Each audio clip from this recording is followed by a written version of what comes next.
Okay, today I want to show you how to create a YouTube channel custom URL. This is a very cool thing to do for branding your channel, and it makes it for a really cool web address to send people so they can check out your channel. A couple quick things before you can create a custom URL. You will need 100 plus subs. Your channel is going to need to be at least 30 days old.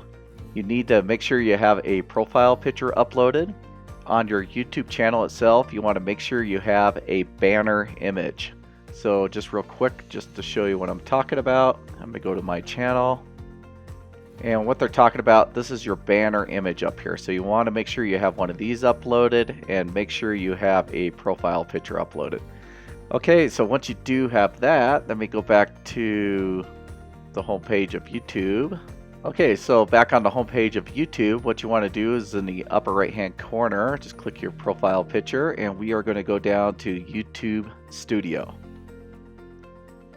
Once on YouTube Studio, we're going to go to Customization. Head up to the top where it says Basic Info. Let's click that. And then what you're going to do is scroll down, and you're going to see where it says Set a Custom URL for your channel.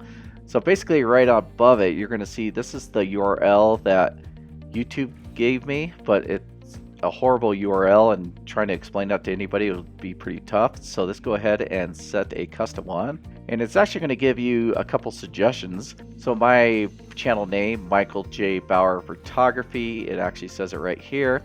Or it gives me another option. This is one of my older URLs.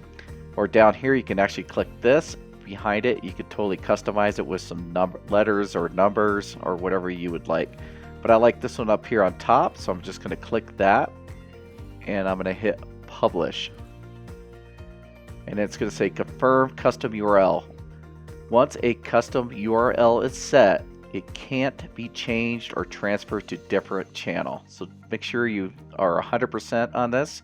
And I really like the way this one looks, so I am going to confirm it. Next thing I'm going to do, I'm just going to refresh the page. And there we go. It shows my custom URL right here. Anyways, I hope this video helped you out. If it did, please hit that like button. Share the video with anybody you think this could help them out. And we'll catch you on the next one.